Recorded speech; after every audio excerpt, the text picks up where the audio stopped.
Good morning, good afternoon, good evening, whatever time it is, wherever you are. This is Gail of Gaia, and this is Free Range, where we graze on wild ideas. And we have wonderful guests, and I have a wonderful guest today, and his name is Conrad Zeidervelt.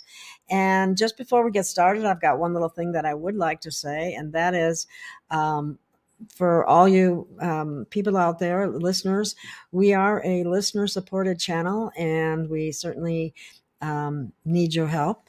And love and gratitude contributions or donations are greatly appreciated. And thank you so much for anyone who has done that in the past. And we hope you continue to do so because we do need your help. So thank you very much on that note. Conrad, let's talk about you. And you are a contractor and an instructor in College of Building Trades, and you're an avid researcher. Plus, one of the most interesting things that we're going to talk about today is you talk to a lot of galactic ETs, correct? That's it. Yeah, I have a show on Revolution Radio, and the link is freedomslips.com. That's kind of a joke because you can also read it freedomslips.com. And that's the way to get on Revolution Radio, and it's Friday afternoon Central or Mountain Time. So, yeah, and each group that we talk to usually helps bring in more guests the following time. Chris Roberts, who is a great interpreter of telepathic information, brings the information in real time as the guests who are not terrestrial, they're not from here, they give their synopsis of who they are and where they're from, talk about whatever they want to talk about for 5 or 10 minutes, and then they open it up to questions. So the host of the show, Viking, asks a whole bunch of questions, and then I get a chance. And we have a topic for each show. So the first hour that we do is usually on the topic which the guests are listening to, and then we can ask them. And it's very interesting talking to ET races because they're not limited with this kind of range of information that the average one of us might have. They have a much wider perspective, and their races, instead of tens of thousands of years, has probably gone on for 1 million years. So you can imagine where our race will be that far ahead from now. And with the giant armada, yeah, there's a giant armada visiting Earth right now from the founder races, who are the original people who put life on the planet. So these are very interesting times. So what's interesting about me is I'm interested in a lot of things, and that's what I like to bring forward, is things that I've recently found out that are going on. Well, would you be willing to share that with us? We would like to hear about what the different races have to say, and whatever different topics that you may have covered, we can cover as many as possible, because I think a lot of people are very interested in the extraterrestrials, and are they here helping to raise the vibration of the planet, or are they here to just watch and observe, or any combination thereof, I'm sure. And I know that there's a few malevolent ones who have been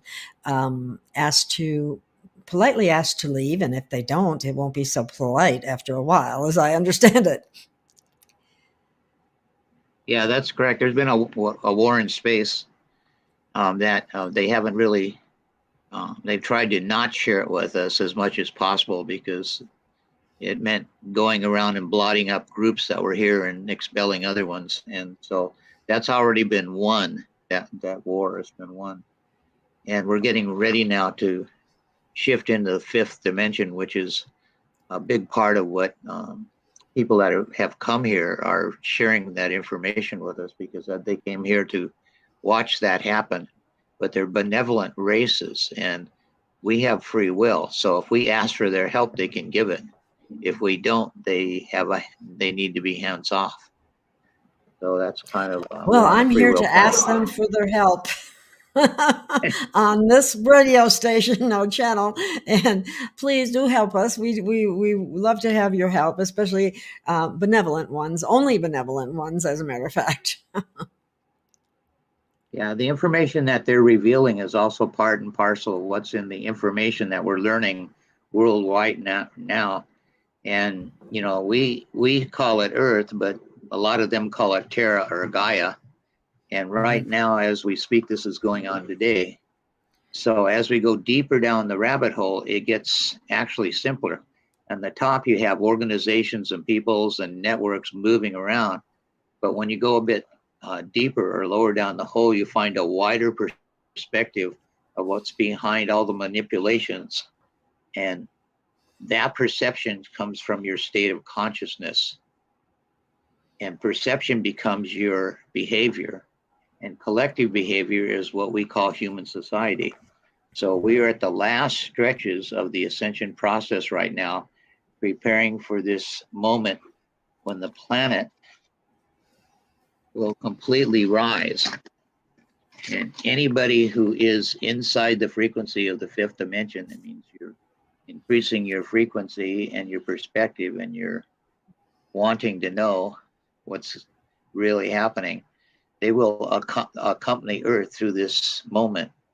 So the idea is to trust without looking, is to trust from the heart, is to trust in the feeling, and nothing more powerful forces are entering your planet this month, supporting all your awakened communities throughout the earth. The vortexes are holding a higher conscious frequencies, and this will increase in momentum and birth into a crescendo of light consciousness at the time of the split.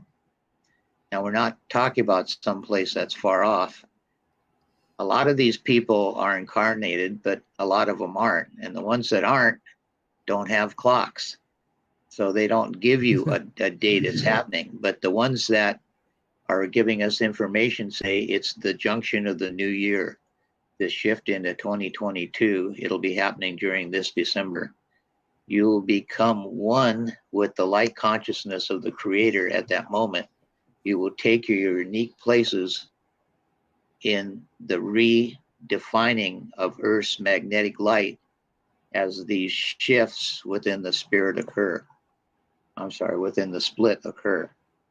The split is the splitting between the new fifth dimensional Earth, which I'm assuming if you're listening to this program, you're going to be riding on it into the fifth dimension with us. And you actually have never been separate. This is a returning or a reunion to the components of your higher self. When you ascend to the fifth dimension, you're no longer in the realm of cause and effect, and you will live each moment with your free will. So that was the first part of my opening, and I have quite a bit more we can go on with. Do you want to? That's fascinating. Everybody's been wondering about that. Is ascension really happening? Is it really, are we really going forward? Everybody wants a date, and we don't like to give dates because dates just don't always work out. And then all of a sudden you lose all kinds of credibility because you gave a date. And I've also been told it tends to be more event oriented rather than date oriented. And then what you brought up also is a very significant factor in that most ET races aren't, they don't have time. Nobody, I guess it's a third dimension thing to have a clock and linear time. So, and that's what we'll be going away from that too, correct?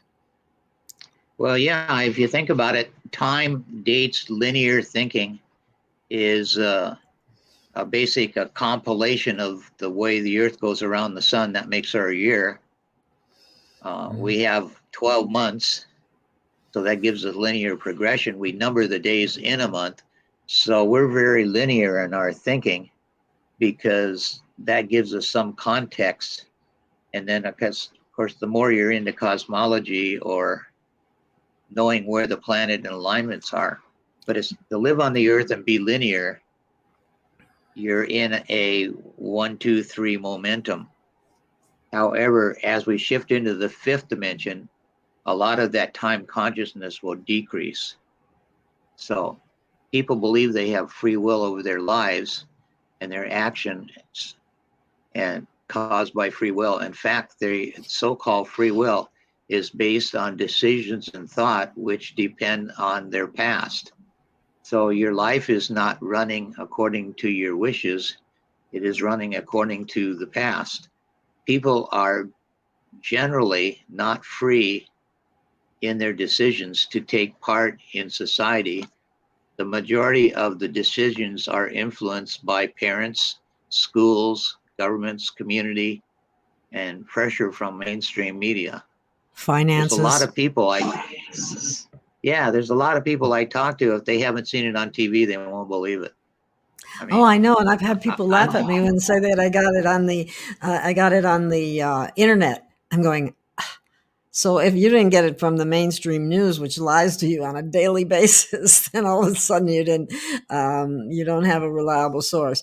I think some people are in for a lot of shock. So those are the ones that we tend to call normies, and we don't really want to go back. Into the way it was, because the way it wasn't really a good thing for us in many ways. And I think it's interesting that you brought up free will. I don't really believe that people have been able to really express their free will based on what I know. If I had total and complete free will, I would be able to travel and go anywhere I wanted. I don't find that possible at this point in time. And there's because we have been in a slavery system where you have to earn a living. And I'm not opposed to work at all. I work 24/7 at this, but it's something that I do love to do. And that makes a big difference.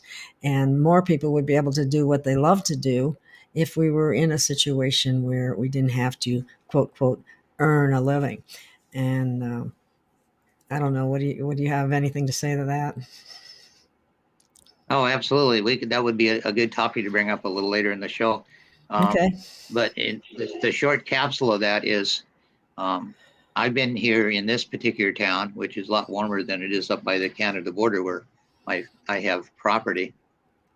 But I've been working here for 2 years, and so I got to the point I could buy a house. So I found this house that had some burn damage. You know, it's got a hole in the dining room floor. But Mhm. the house is all there. It's not like it burned completely to the ground or anything, and it's the type of thing I'm used to fixing. So it has 4 bedrooms. I'm expanding the bedrooms to put 2 and 2 together to make 2 big bedrooms, and adding 2 more large bedrooms, the same size on the back. So I'm going to have a hallway going down. So that means I got 4 rental incomes coming in. And there's a guest room in the garage. When I'm here, I can stay in the guest room. So those 4 incomes will bring me $3,000 a month. And I'm putting female veteran renters that each have 1 child and no husband and are on the street. And those kind of people can get rental assistance. So that helps me to have an income, and I can use the income to do the repairs, and voila. So that's my economic plan, but that will then allow me to travel. So that's Mhm. something anybody could repeat, and there's plenty of information on the YouTube about how to do real estate. It's not that difficult. So getting back to our subject, our actions are connected to the past, and everything we do, every situation you find yourself in is connected to the past in some ways. What you do right now will echo the history like ripples in a puddle after someone throws a rock into the water. Your actions radiate outward and influence events both in near and far. Each man is the fruit of all the men, and a necessary of all men, and a necessary part of what went before. You have not been able to change your character or escape from your actions, because your character is formed by your actions because of a habit that was established by previous acts and habits, a kind of force that controls people's lives. When a person ascends to the fifth dimension, he is no longer in the realm of cause and effect. I studied a philosophy started in Japan by superintendents of schools, formed an organization, and they dedicated the organization to this law of cause and effect. So I joined that organization like 25 years ago. And you look at your life, take a few minutes out every morning and look at your life in terms of what causes you're making, what effects have you gotten, and what causes do you want to make now for your future. So it's a very interesting organization. So when a person ascends to the fifth dimension, not being under cause and effect, they become completely unpredictable in their existence becomes beautiful, and they begin to live each moment with their free will. This is what Siddhartha felt under the Bodhi tree. He was no longer a slave to karma. No longer a prisoner of causality and of calculations and consequences. He was free from all that. Nevertheless, life still went on. So even though he gained this enlightenment, which basically means a new point of view of what you think about, his life still went on. And that's how it is with the fifth dimension. Nothing stops. We're just into a space where a lot of the wiring of the third dimension has been removed, and we're left with being responsible for ourselves and working together as a planet. So a lot of what's coming up now is coming up because it needs to come up so people can see it. And that is helping a whole lot of people wake up. I mean, you can't see what's going on with this administration compared to the previous administration. There's a sort of a black and white difference. And even people friends I have that voted, admit they voted for this current president, who is the former vice president, are having buyer's remorse. So it's a time. I'll say. Yeah. So it is great, actually. If you look at it positively, it's a great time for the planet. So that is why I stress the importance of consciousness. Once you ascend to the fifth dimension, every time you act, it's a question of repeating previous actions. So you have complete free will now, and it's up to you to act, and no one can predict how you will act. It is a new dimensional life. Still, many people can't understand what is meant by spirituality. They have lived only in a one-dimensional movement from the known to the known. Now you have to move from the known to the unknown. And that seems to them as if you are mad when you bring that up. You are madly dancing upon a volcano. In fact, it is the only answer to the whole puzzle of existence, that we go beyond the dual, I can't even read that word I wrote down. Duality. Yeah, duality and absurdity, into a new dimension of being where you are. Actions become dances beyond words. You are present. You are not creating any future, because you are already in the present. So if you act consciously now, the whole thing is different, and it carries its own intrinsic beauty. This is what ascension is all about. Ascension is not about some future achievement. It is about becoming conscious of the present now. Ascension means becoming conscious of what you don't know, which is your consciousness itself. When you don't succeed, try again until the sheer weight of numbers involved creates a resounding success. You have heard this thought expressed many times in your youth, and it is valid in your in your world. Now, don't lose faith in the light. Do your part to facilitate and return to love and human grace in action. In groups, communities, you are intensely powerful. Don't hide by yourself or in judgment or in aggression of any kind. The universe will stop at nothing to get your attention and encourage you to fulfill your soul's destiny.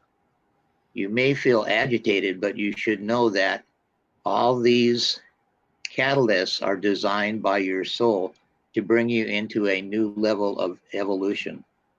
The angelic dimension is available for you to see. What we are choosing on Earth's fifth dimension allows harmony to flow and divine love into your being. This can impact the amygdala in the temporal part of your brain in ways that resume your original blueprint of DNA. And over the years, your fear centers have become overstimulated by the beliefs that are around on Earth and also by the electronics. You hardly can look any direction now and not see somebody holding their phone up to their head. Much of the information is designed to cause panic, PTSD, and more psychiatrics have become rampant now. Now is an expansion in the perception is as though the veil has parted so that new clarity is now dawning on all of society. This increase in clarity incites liberation and freedom of spiritual expression. Prayers for the earth to receive benefits is much needed right now. Lovingly remove yourself from those who intent is intimidating for you and focus on love and light within. Others of your energy will gather around you. You are all one, and that contact remains entwined in your two fields. Be kind and compliment others who have passed and stopped to speak to you. Those actions will unite, which is very important in these times. When designs separate us and pit one of us against another, create oneness and extend this to remove fear. The courage of all extends to the new earth, which is already here. Random acts of kindness. Yes, exactly. So they conclude, precious, dear humans, we are all around you, supporting you with our light. We know you will succeed in this mission that you signed up for.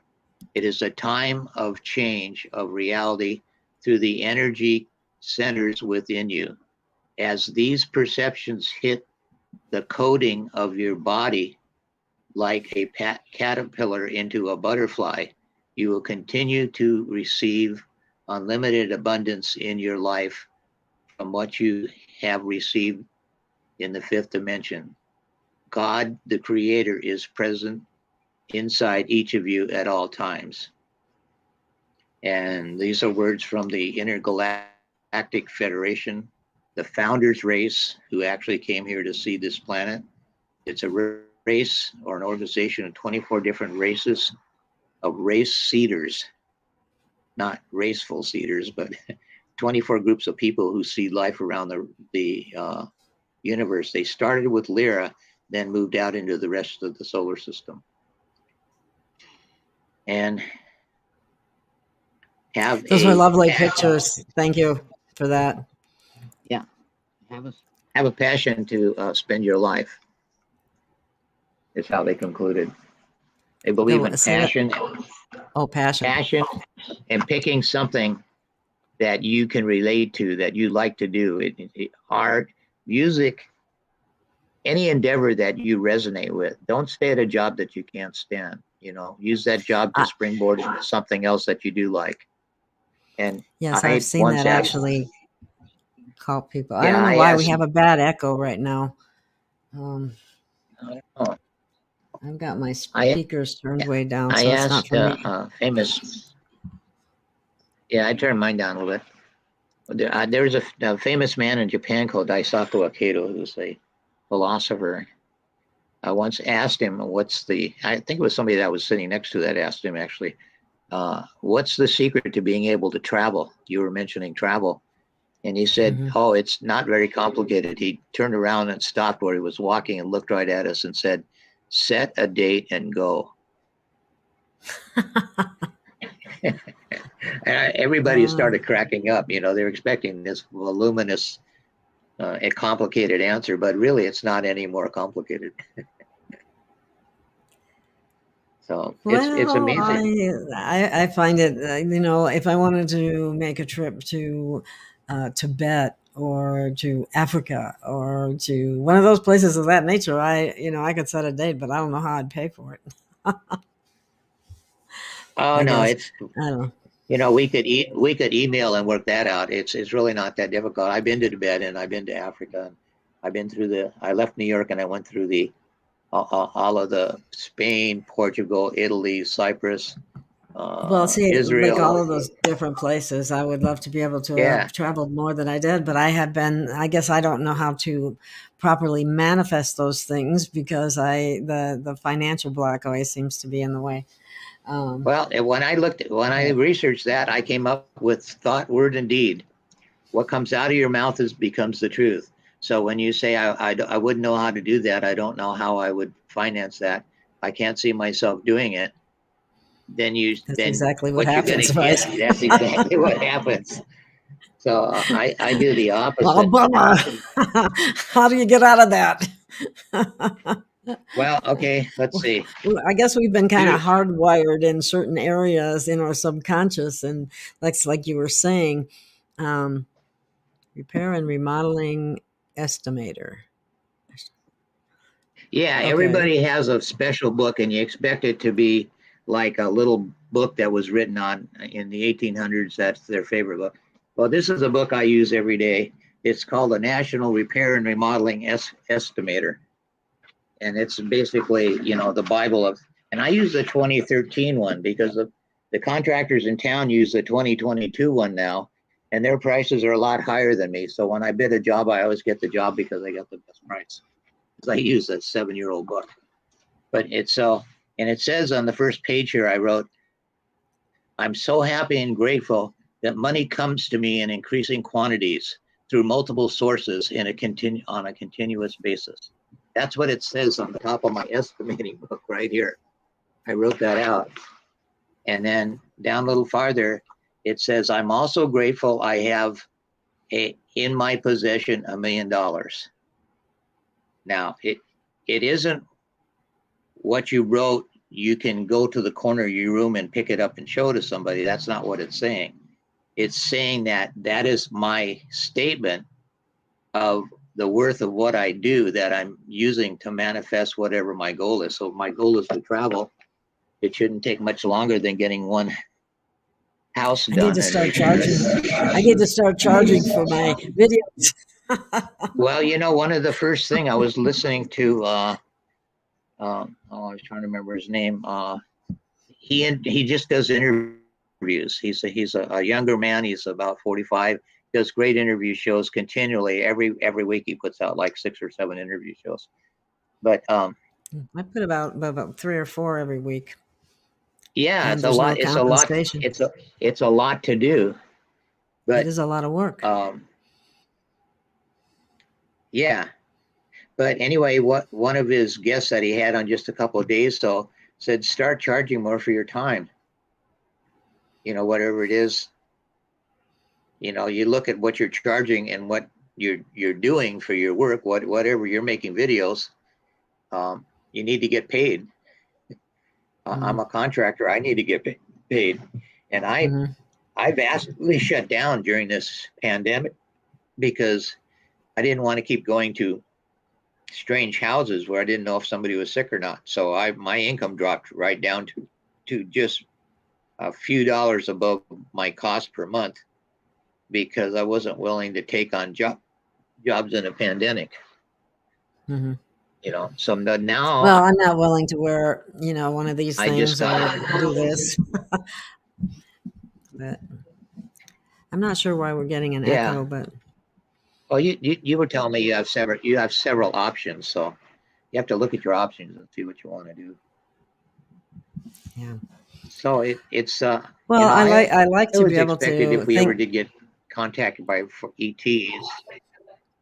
I think it would be nice if we could depend on love and gratitude donations, but I've been finding that that's just not possible. So, um, and love and gratitude are two of the highest vibrations around. So, I think people should be aware of that.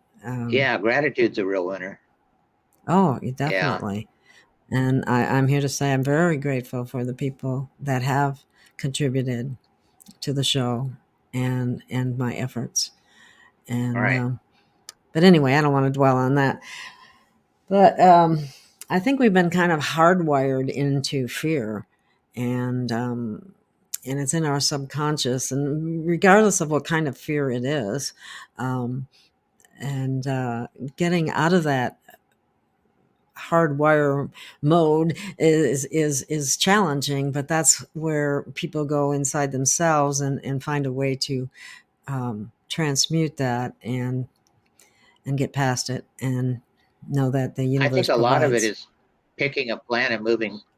You pick a plan and move forward on your plan. You get busy and you don't have enough time for fear.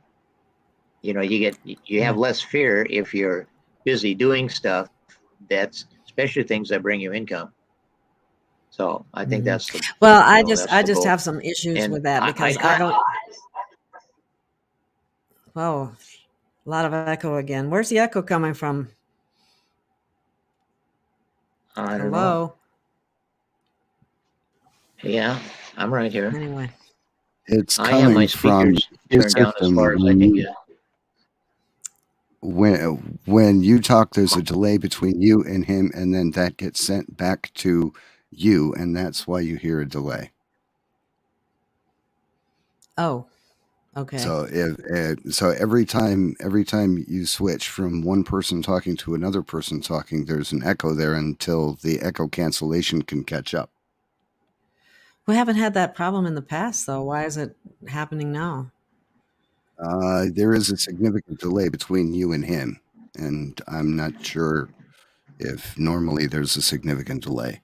We'll just power through. We'll push it. We'll push on and we'll Okay, do the best we let's get can. back to galactic topics because that's what said we were going to talk about, and I would really like to know more about um, what what kinds of questions you would ask galactic beings or ETs from different planets, and Well, the kinds of answers you would I get. tend to So, ask some of the basic questions.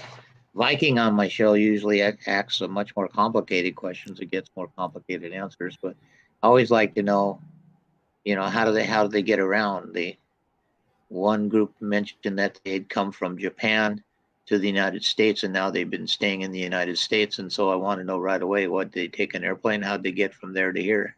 Do they have a little spacecraft hidden somewhere in the backyard, maybe in the garage? So I ask real basic questions. Two ladies. Well, we've had two sets of two ladies. Two of the ladies were Saranan. Their race, their planet, they call themselves Saranan, and they they both work in Las Vegas as dancers, which is kind of interesting. They rent a house. They pay for the house from their income from being dancers. They say it was a real almost automatic choice for them because they're much more limber. I mean, they're human bipedal. They look like us pretty much. You'd pass them on the street, you wouldn't know they were ET. But they can, like, I can only reach so far, and that's the normal reach. But if you're double jointed, people who are can reach twice as far. They can, they can bend more. mhm. Well, their I've seen some physiology videos bends. of people doing some things that just look like, whoa, are they human? So Yeah, now they're that just looking explains it. impossible. Right.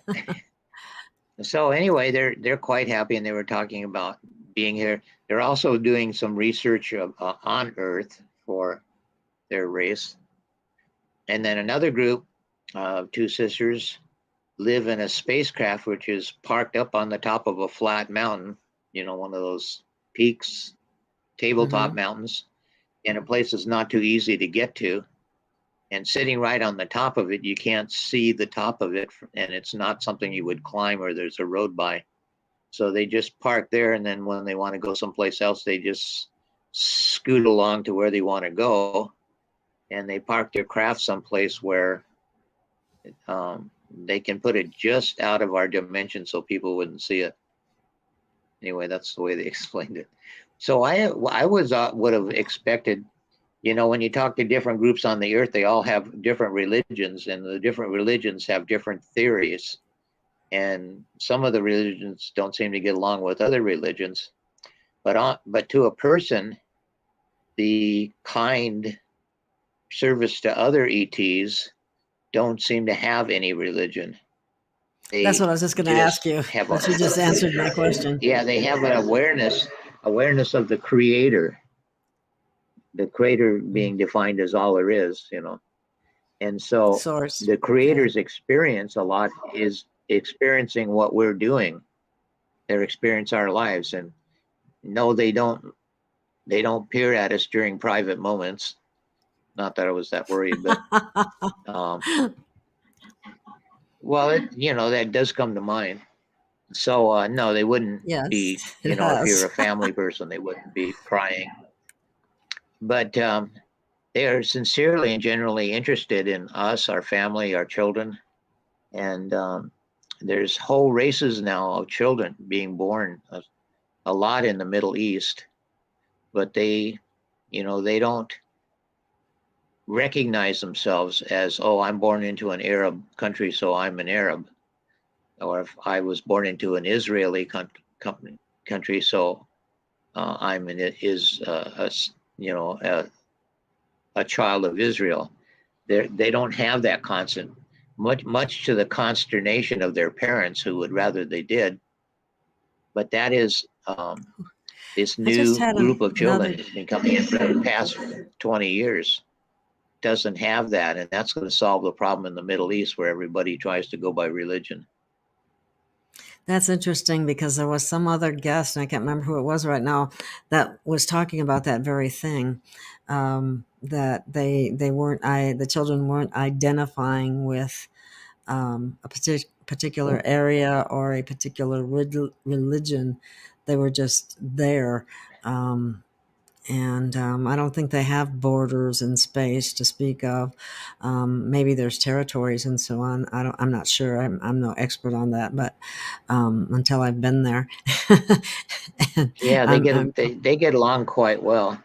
Mm-hmm. Dr. Michael Sala's show that he put out, you mentioned while we were talking before the show. I listened to most of it with Elena Dunn. She went in last October. She went, not this year, but 2020. She went to Gamma for a meeting. And the meeting was with lots of different extraterrestrial races, and also with the founders. The founders are the people that started seeded life on Earth. And there's an entire fleet of hundreds of ships now, which are just now arriving at Earth. And they are the celestial component. The ships are gorgeously beautiful. And there's, I don't know, thousands of visitors that are coming for this transition that's happening this month. And it's an actual physical transition, correct? It's physical. Yeah, it is. And what they're doing to start with, matter of fact, the meeting that she went to on Gamma was about how they were going to do a soft disclosure. And basically the idea is they're going to start, well, right now there's tens of thousands of ships in the Earth's atmosphere with people on them, all different kinds of people from all over. And a lot of these ships are, they can do these really quick movements. So they're going to start doing more and more of that. And so as about 6 weeks or a couple months go by, they're planning to have more and more ships visible. Kind of like how it is at the Sea City Ranch that I went to last summer. and we could sit out in the pasture there. It's right by Mount Adams. And so you bring your folding chair and set it up in the pasture, and you're looking at the face of Mount Adams. And this one ship, well, there were clouds in the sky. It was the following morning, actually, it was a morning when this happened. And the sky had a lot of individual white clouds in it. And the wind was as normal coming off the ocean. So that means any clouds were coming from the west and moving towards the east, because that's the way the wind blows when you're close to the seashore where Mount Adams is. And what happened is this one cloud was pointed out to me by Viking, the host of my show that I do on Fridays. And he said, look, is anything different about that cloud? And I'm looking at it. And then I realized it was the only cloud in the sky that was moving towards the west. Every other cloud was going with the wind. And then I had a download a little earlier that I said I would like to see not only your ship, but who's driving it. I was being funny, but I was being serious. I want to see the pilot. They said you'll be able to see. And so a little bit of the technology, why they can move around inside a cloud and they don't poke out of it, is what they do is, like your refrigerator works, right? It's refrigeration we've had for 100 and some years. And what it does is it takes the heat from inside the refrigerator and it expels it to the outside of the refrigerator. So it's just a refrigeration cycle, which is common technology everybody's not surprised by. So what the ship does is it cools the exterior metal of the ship to be much colder and projects that out about 15 feet. If you make it cold enough, it'll go out about 15 feet. So the air, whatever the vapor point is, the dew point that day, whatever temperature that is, all the air that falls below that temperature around the ship turns into a cloud just outside the ship. So you can't see the ship. All you can do is see the white cloud that's formed around it. And that's their stealth technology, is simply refrigeration. How simple. So that was quite interesting.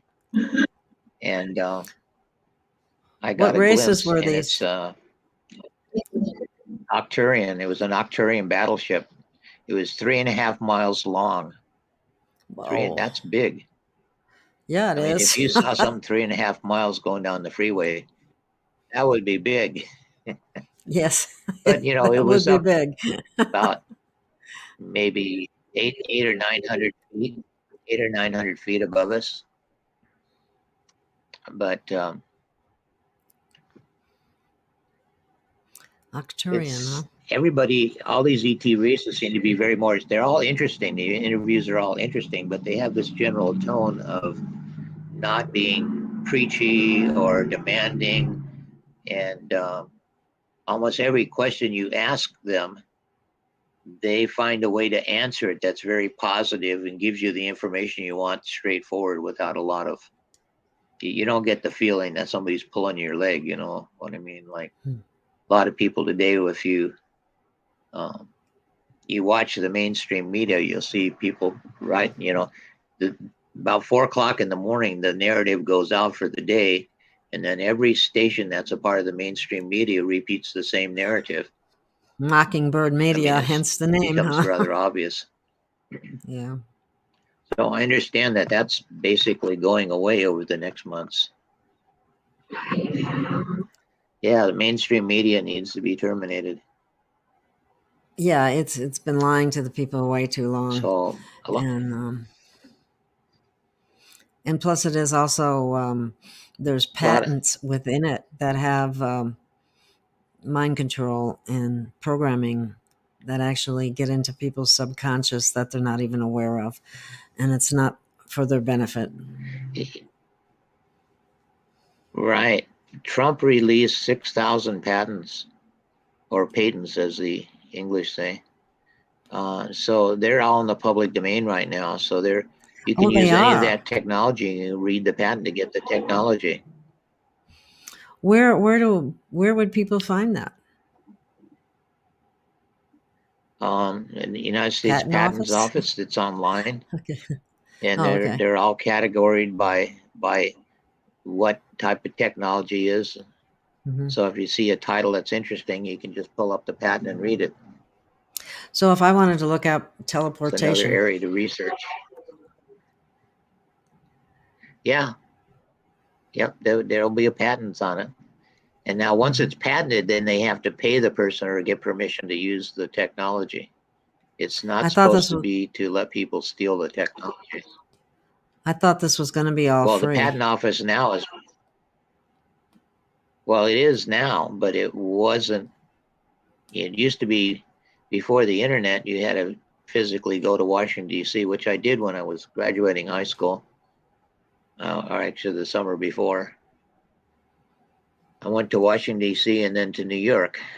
And going across the country, the person that was giving us the ride when we shared the driving in a Volkswagen bus was a school teacher, and he was connected with Catholic theater, and so he knew where they see in the summertime Catholic theater all over the country. Each community has a play they're putting on, and so we knew where the plays were, and we took our route in such a way that we got to see all these performances we wanted coming across the country. And then when we got to Washington, D.C., we got to see the Broadway plays there, which were great. And so it was a really, really successful trip. And, you know, children should have the opportunity to travel, not only across their own country, but around the world. Oh, It I couldn't really agree changes your more. perspectives. It broadens your horizons, so to speak. Um, Yeah, exactly. well, how about what do other galactic races do as far as finances are concerned?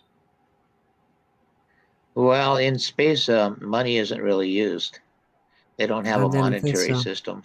So there, a lot of people in space are traders, and a lot of races trade silver. Actually, not they don't want our paper money. It's totally worthless to them.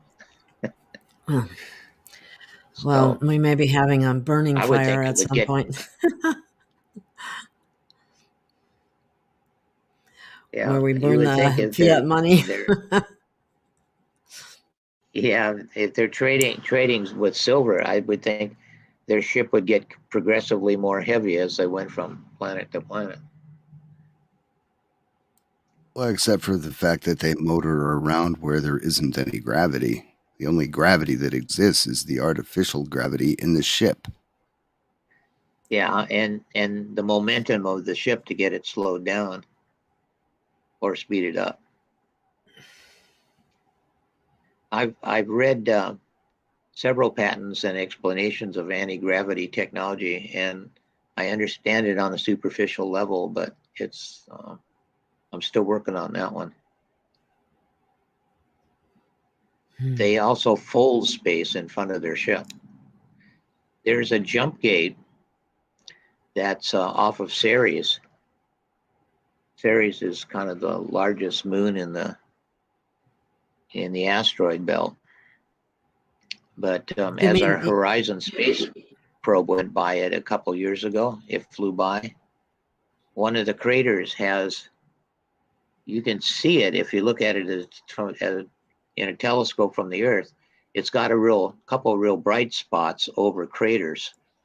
And that's because inside that crater, which now the walls of this crater are like 200 feet tall, and it's got geodesic domes.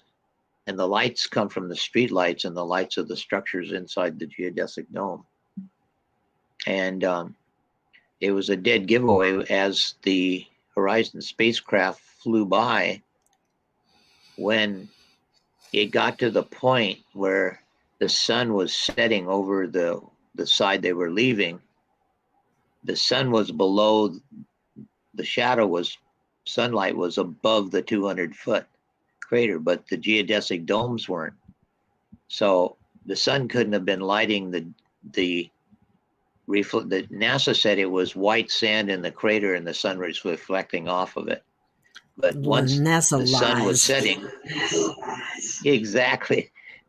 Because once the sun was setting, that couldn't be the case if the walls were 200 foot high and the buildings inside were geodesic domes. They were lit by the streetlights. And the people that are inside there who live in those domes, they run a jump gate that's operated from the control rooms and the houses in the crater. And the jump gate is, very close to Ceres, but, off in space. And so they keep the fields going that allow a ship to come in. They sent us a message. They sent the Earth a message, build a spaceship and come, use our jump gate, and you can jump from the jump gate to anywhere else in the galaxy you want to travel to. And when you get out there, the gate you come out of is the point you can go back into to return. And boy, that saves a lot of gas. Yeah. Well, it's my understanding they have jump rooms that can jump, like if you wanted to jump from, say, wherever you're at to overseas, for example, or Right. anywhere in the country, you could just boom, go.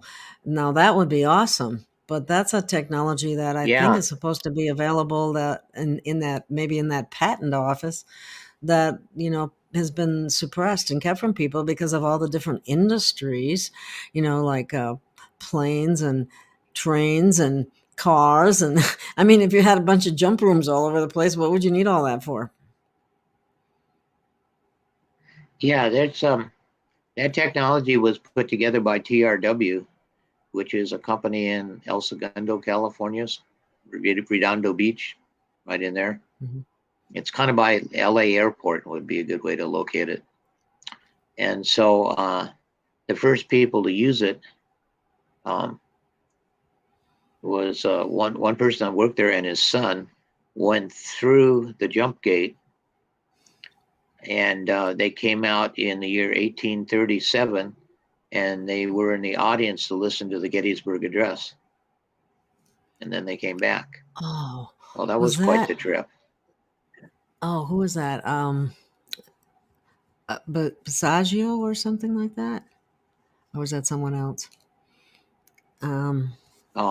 It was about 5 years ago that I remember reading all that. Oh, okay. I heard something to that effect. I don't know all the details, Yeah, but yeah, that's very interesting. It's well known. Well, was that what they wanted to do? Did they want to go back? Yeah, in they time? wanted to go back in time, and so they picked an event that was back in our history of the United States, in some place that would be safe to go to. Obviously, you might not want to go to Salem when they were burning witches, because if you suddenly appeared and shock somebody, they would think They'd probably you were a witch. burn me all over again. Yeah. Yeah. Okay. Yeah. If you dabbled in herbs and healing remedies and so on, I think you were considered a witch. And once that technology gets released to the public, I think that's going to put a whole new meaning on the term class field trip. Yeah, really, a real field trip. Yeah, Right. not what you read in the history books. Let's go look at the actual thing. Yeah, really. When I was in the Coast Guard, I was in the stations around Boston and Connecticut and so forth. So I was working in my days off. We were like 4 days off and 4 days on and 3 days off. So it made a week. So I was working on a house, and I was painting the house. Well, it turned out in order to paint the house, there's only 7 colors you can use in that town. So, and it's determined by the Historical Society. And I didn't know. So You painted it the wrong came color, by right? and they put a ticket on the house. I had not one of the approved colors. So Wow. from after that point, they were jumping up and down a lot, so we used to call them the Hysterical Society because they got all excited if you did something and it didn't.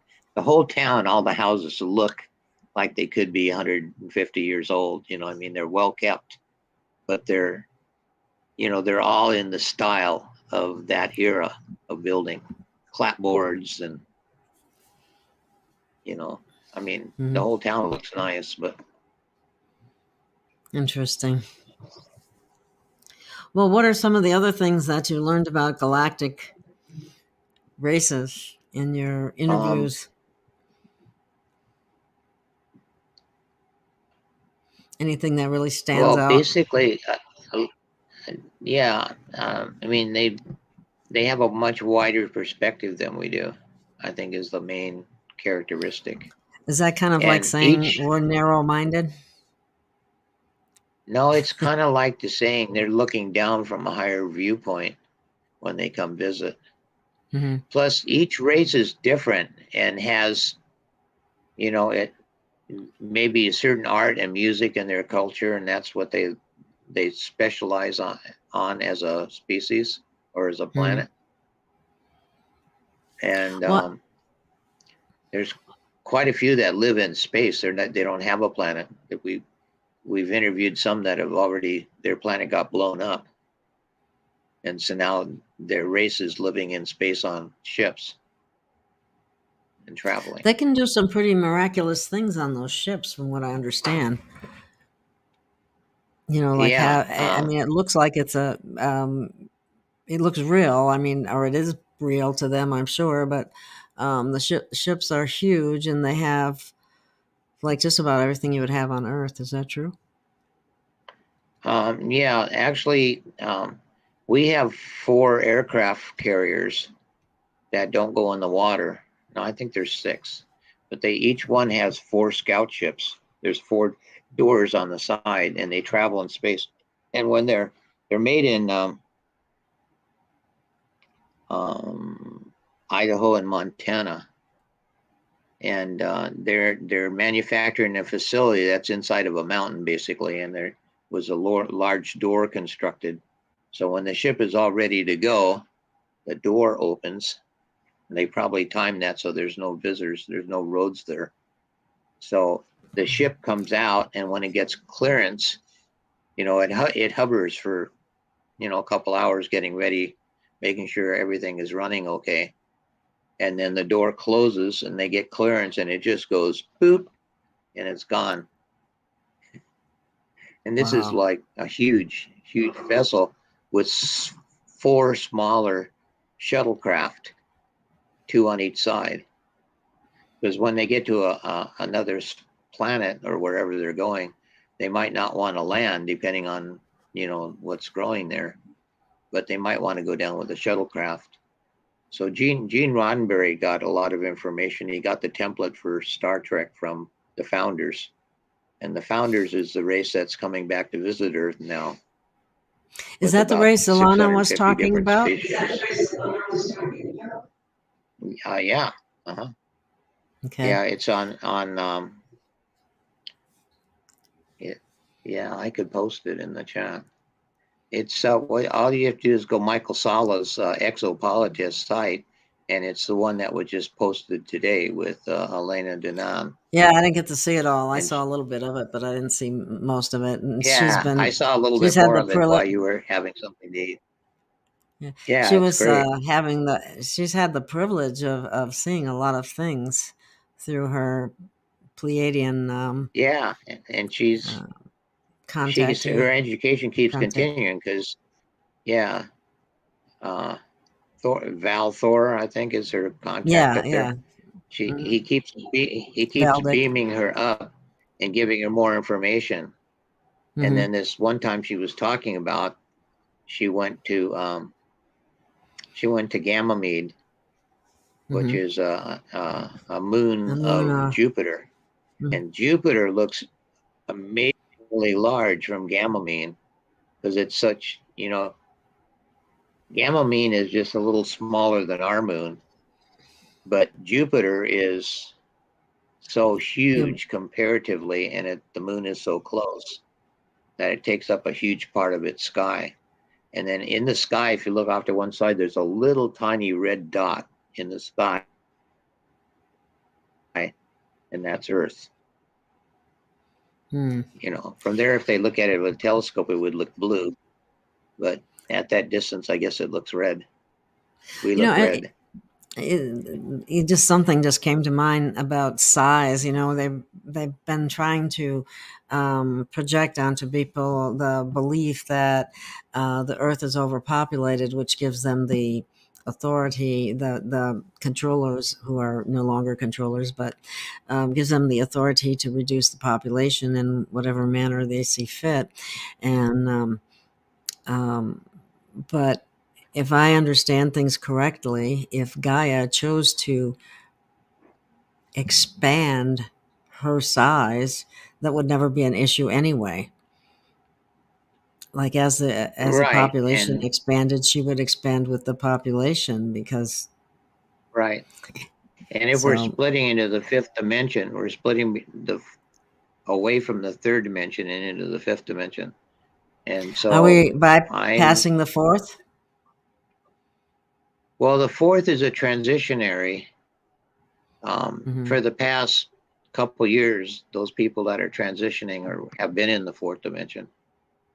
It's a way to get from the third to the fifth. And there's a lot of entities that just live in the fourth dimension.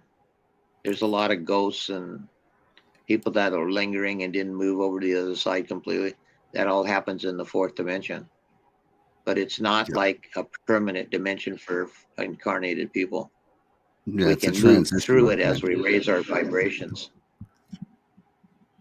Yeah, well, with respect to the population, I don't believe them anyway, because we haven't been able to believe anything that they've said for hundreds of years. Exactly. Okay. And, Even the you know, numbers. they talked about global warming until they actually figured out that people were tracking the temperature. So then they had to rename it to climate change. And Yeah. I don't believe there's 7.8 million people on this rock. I don't believe it. Yeah. Yeah, I don't either. And even if there were, it's obviously how could all of them fit in Texas or in Alaska if that was the case, you know? And so how can you call it overpopulated? What's happening is they've been destroying the planet. They've been terraforming the planet for the last 25 years with the intention of getting rid of humanity and bringing in another race, with only a few humans left that were basically cyborgs. So that's not happening though, and that's one of the reasons why we've had as much galactic help as we've had, as I understand it. And Elena has written that one book that we will never let you down, and that was from Thor, and I like to believe that's true. But we really were the balance between the good and bad had gotten way out of hand, and we've been manipulated in so many different ways. It's not even funny, but things are shifting to a much better situation. And correct me if I'm wrong, but I feel like the people that are awake and aware are the ones that are transitioning more readily into the fifth. The ones that refuse to look at anything outside of the box that they live in they're either going to stay or be put on a 3D planet, or they're going to a lot of the ships that are here are going to be transporting those people. They'll be basically put to sleep and taken to a new Earth. There's several Earth categories. So they're choosing basically to stay in a third dimensional realm. Place. Right, but not necessarily Earth. And then as we transition into the fifth dimension on Earth, we'll still be on Earth, but in the fifth dimension, colors look different. There's more colors that you can see. And it'll take a lot getting used to. Okay, well, the planet needs a lot of cleanup too, but I've been told or read that the technology exists through the higher dimensional races to be able to take care of that Yeah, to in a clean the matter planet. of in days at the most. Is that true? Is that? I think it'll take more than days, but yeah, they're gonna. Well, there's a huge amount of plastic in the ocean now that this pandemic has happened. There's an extra burden of Oh yeah, those things that. post-pandemic garbage that got thrown in the ocean. Yeah, All yeah. I've those seen masks. piles. Yeah, Yeah, I've seen yeah. piles and piles of that But stuff. Yeah. yeah, it'll basically be clean. See, when you see pictures of it, it's all floating on the surface, and you don't want porpoise and things to eat it or whales or whatever. But Mm-hmm. you can simply design a ship or put a ship out there, which has a long opening in the front and is like a funnel going through the water, and then it catches the plastic and all, and has a porous belt which goes up and dumps it into the hold. And then when the hold gets full, it's cleaned a huge area, and then it goes to a place where they can landfill it. So, and that's technology we already have. Wow. Because I would think ETs could just disintegrate it somehow, make it disappear. Well, they could probably do that, but Yeah, then they could also scoop it up, grind it up into little itty bitty bits, melt it, compact it, compartmentalize it, and then drag it ashore and bury it, or convert it to some other yeah, right. energy source. Well, Yeah, I don't if like the it's idea of plastic, you burying can it. process it. No, they can process it. They can simply remelt it down. See, Yeah. I'm making my own roof shingles. I'm using uh, concrete, but with very little bit of sand.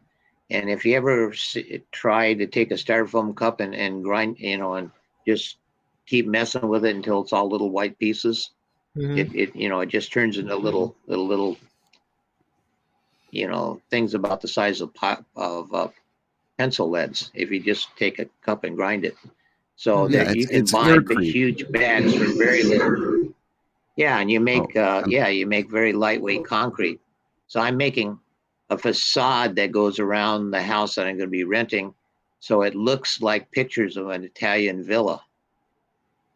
You know how a villa looks. I mean, they're mostly flat walls, and then there's usually a spot where the plaster has fallen off, and you can see bricks in there, which are red Mm-hmm. below it.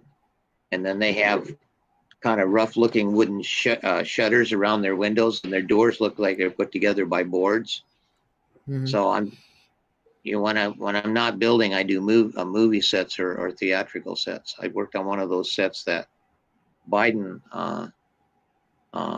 stays at. He doesn't.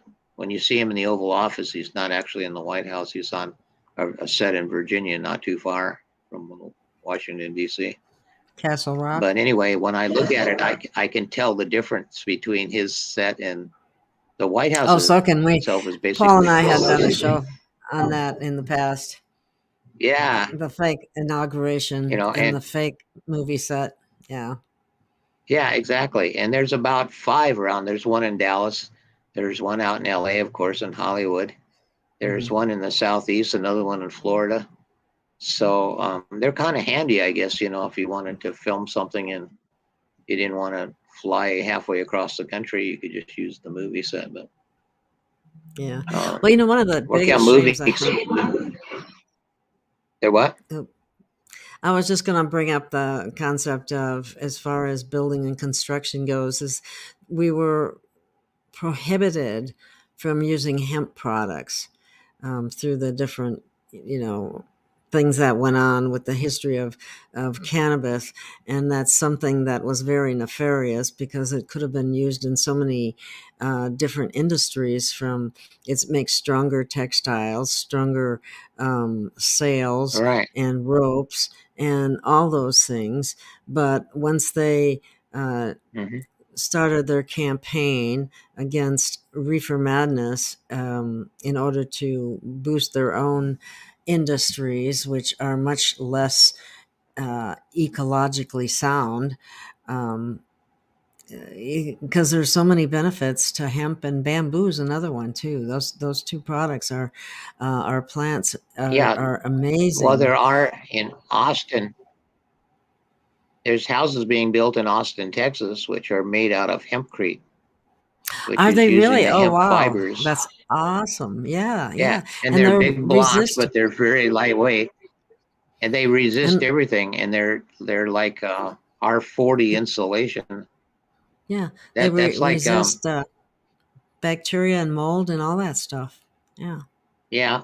And now I worked on a house on the reservation up in North Dakota, uh, and they made a straw bale house. Now, straw bale houses have been built a lot, and they're very highly soundproof and heat. They hold the heat in. They're very inexpensive to operate, and you basically just pile up bales of hay. Not with the seeds in it, but bales that are made out of the straw. The part that you don't eat, Right. and they're Well, pretty inexpensive to buy them, what about the flammable and nature of they that? make great houses. Well, it's encased in concrete; it can't burn. Oh, it is encased in I something. mean, Okay. after you put I the just hilt, thought, yeah, all right. you put wire on it, and then you put 2 or 3 coats of concrete on it, and then it looks like a normal stucco house. Oh, okay. Very fascinating. What kind of Yeah, I think living abodes do they have in what do other races have to live in if they have a planet to live they on? Let me put it that way. Not the ones on yeah, ships. they grow their houses. I mean, the founders are basically genetic engineers, but people engineer plants how they grow, and you can make a plant which will grow into a house. So a lot of their houses are living plants, Wow, that's and awesome. then that way, That sounds like if Hobbit you land. yeah, if you have a couple more kids, you can just grow a couple more bedrooms.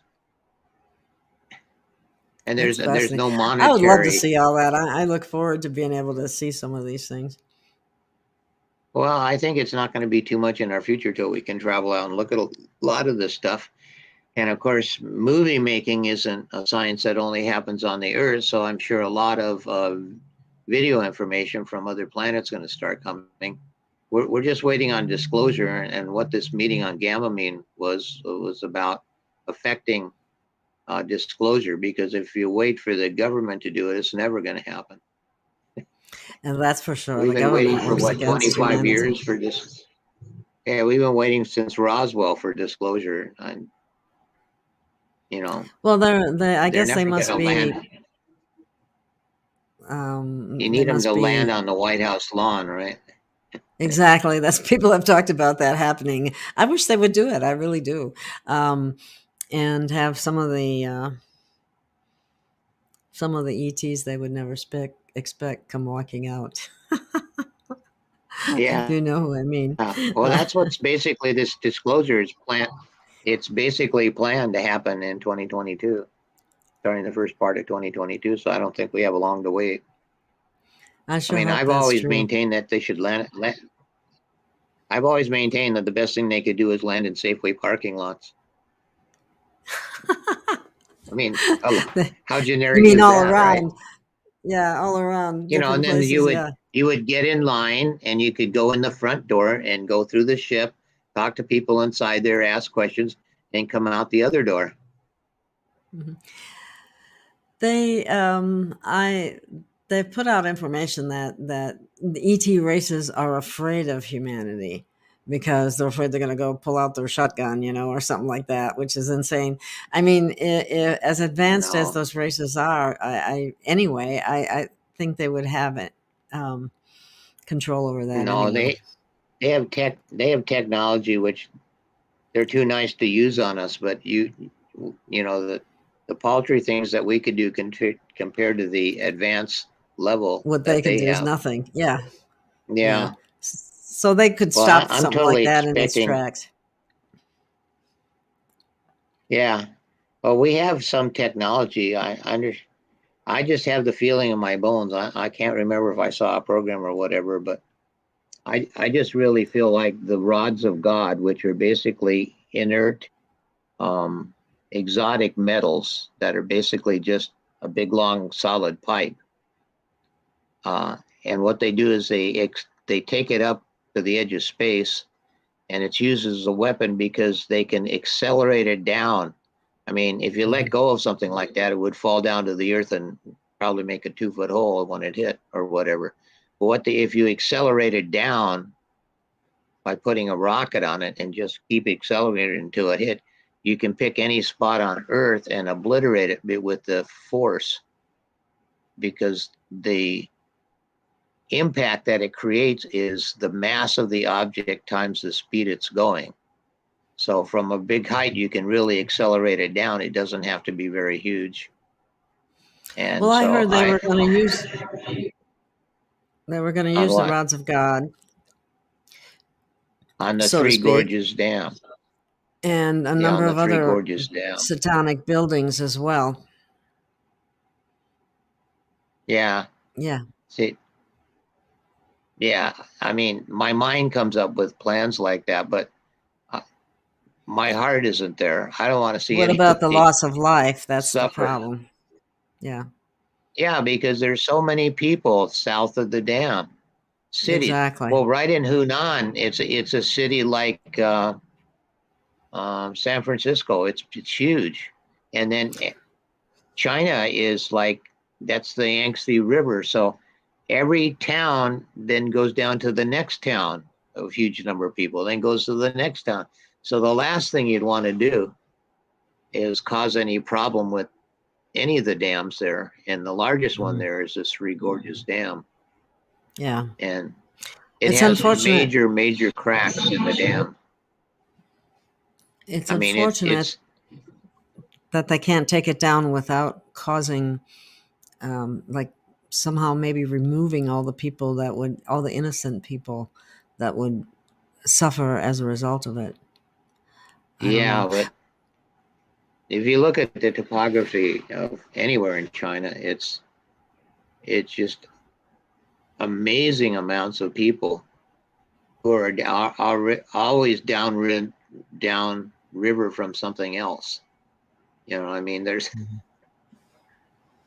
I think what's going to happen is the political arm of the CCP, you know, I think the people in China, I understand they're being controlled and everything, but it's my feeling that at some point the CCP will just collapse, just of its sheer craziness.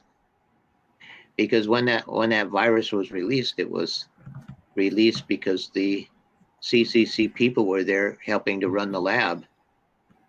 It was intentional. I mean, this is not new information. There's probably 30 really good documentary videos on that whole thing. So anybody that wants that information, it's available. And you know, I think the people in our country love the people in China. We just don't like their political system. And I think the people in China would love to come and visit the United States and other countries too. And they're probably not too happy with the control that they're living under. Exactly. And all the countries are the same that way. I mean, it's not unique. Yeah, it's all the countries, people. it's not just us. It's I think the our country will people. be leading the way to positive advances. Yes. Yeah, I think a lot of people are Yeah. looking to us for that very thing, and it will happen. It will happen. I'm sure they've looked at all this Leadership. through the looking glass technology, and they know what the future holds. And we have time travelers as well, that have traveled to the future, seen Yeah. what's going to happen on various timelines, and make whatever adjustments are necessary so that we are in the most positive. That guy that came, his name was Teeter, John Teeter. He was a time traveler. And he came from our future, actually. Back to tweak something. He needed some kind of information that had to do with cobalt. That's something that was written, that the information wasn't available anymore, but it was still here in libraries. You could look it up. So he came back, and then he made several changes while he was here. And he got interviewed on a Coast to Coast, I think it was a late radio night program. Is that Very recent? interesting. Yeah, radio, late night radio with George Norrie. Yeah. You must have been up late some night and heard Coast to Coast on the radio at night. Oh yeah. It comes on at midnight and runs for 4 hours. Yeah, it's a great show for insomniacs.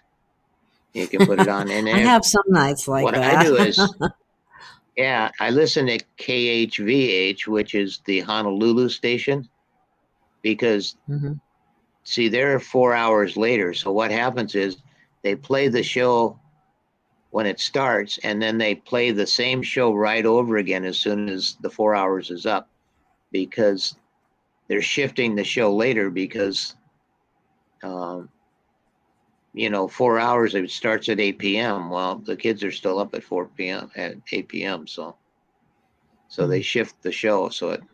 But if you listen to it on iHeartRadio, you can listen to a radio program from anywhere in the world, and Coast to Coast is on the radio anywhere in the world. So in theory, you can totally control what time you listen to the show, unless you want to pay them some money, and then you can listen to it 24/7.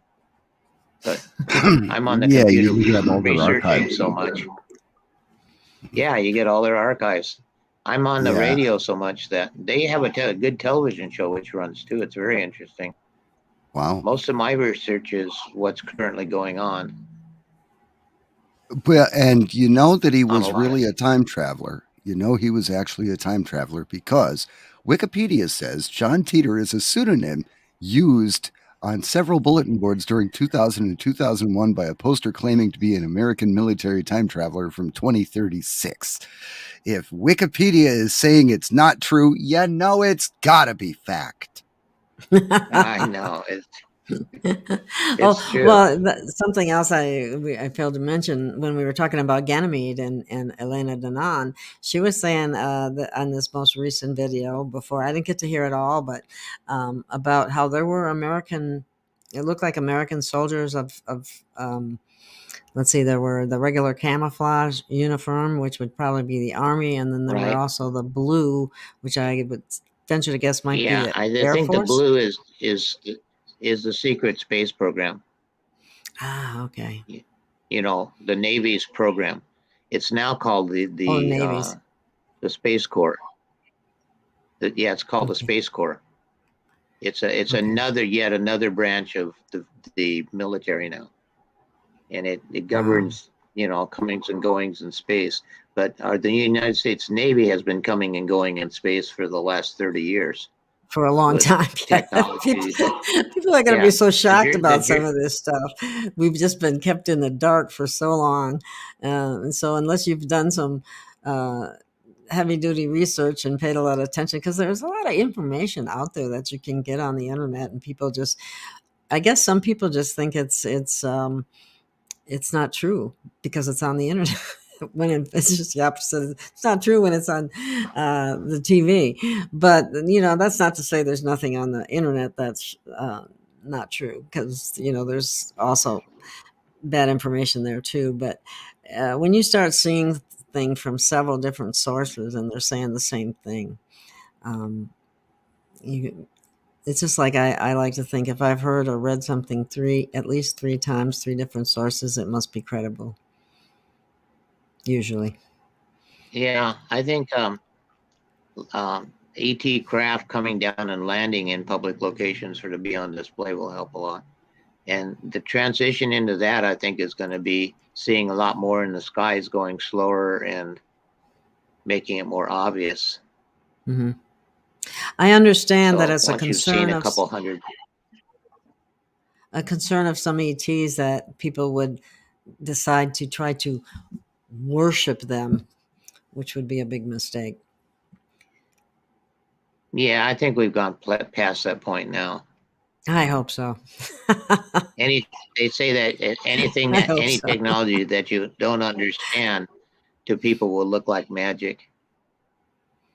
I mean, 30 years ago, if you'd have told people about computers, tabletop computers, and the internet, it would sound so fantastic that something that sat on your table, you could talk to somebody in any place in the world in real time and exchange views and information. I mean, it's now it's commonplace, but I think that all technology ends up that way.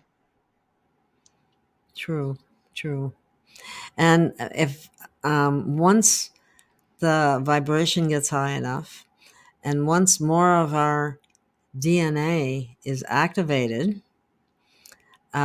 humanity has some pretty profound abilities that have basically been turned off by negative races that will be turned back on, and people will be Right. amazed at their own abilities. It's just that they may need some schooling as to how to use it in proper ways. And are you familiar with that as well? Which, using technology? No, not technology, human abilities that will come online Oh, as a result of the upgrading and return of our DNA blueprint. Our abilities, yeah. Well, yeah, the information has come through now that says that, well, first of all, science is picking up these energy waves that are coming into our into Earth, that are coming from the sun, and they're generated in the central sun in the universe, beamed to our sun, and then from our sun it's turned and beamed towards the Earth. And we're in a couple of days now when they've stopped completely, and they'll start up again in this weekend. But the energy is creating the DNA to recalibrate. I mentioned that your amygdala gets triggered, and it helps get rid of fear and resets you back to your whatever your purpose is, that your soul, that you started out to do.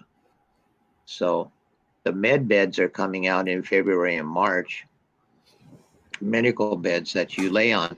The Lemurians had the form of that. They had these big, huge crystals, and that was the med bed technology. And this was millions and millions of years ago. And they put them in a big room like a pyramid, and they sent them around, and then they had wooden tables that they would set up near or above the crystals. And the people that needed to be healed for whatever, their medical technology was, they would come into the room and lay on the tables, and on the tables had, like, blankets on them. that sounds So they like would lay on the creating table. tachyon type technology.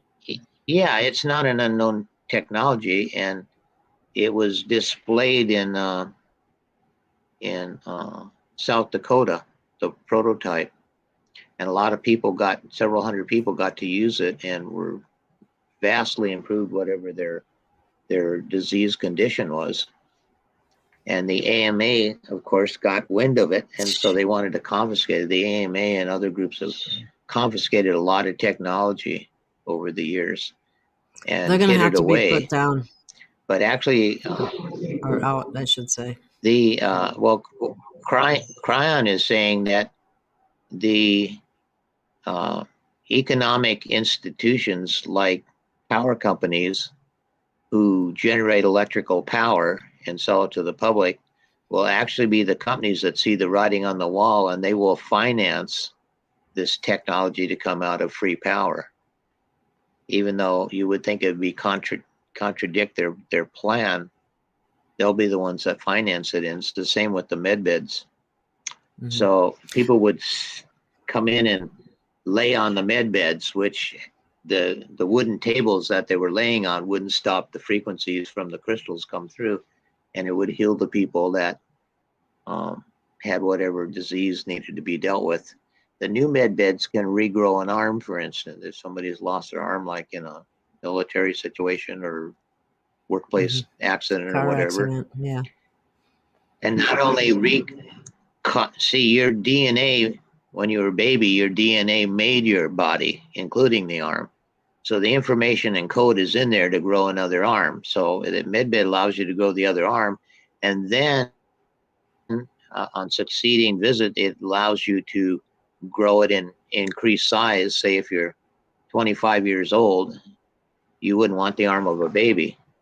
So the med Yeah. bed then, through several more sessions, about 30 minutes, gives your body, your cells, the commands to grow the arm to the size it's appropriate for, say, a 25-year-old person. So, and then it also can regenerate internal organs that have problems, which is quite amazing feat because it doesn't. Those med beds don't do anything intrusive. They don't operate on you like a surgeon would. They use sound and light They like to energy cut out in certain parts. ways that you haven't noticed. Yeah. So the AMA found out in South Dakota that these med beds were there and they wanted to come and confiscate them.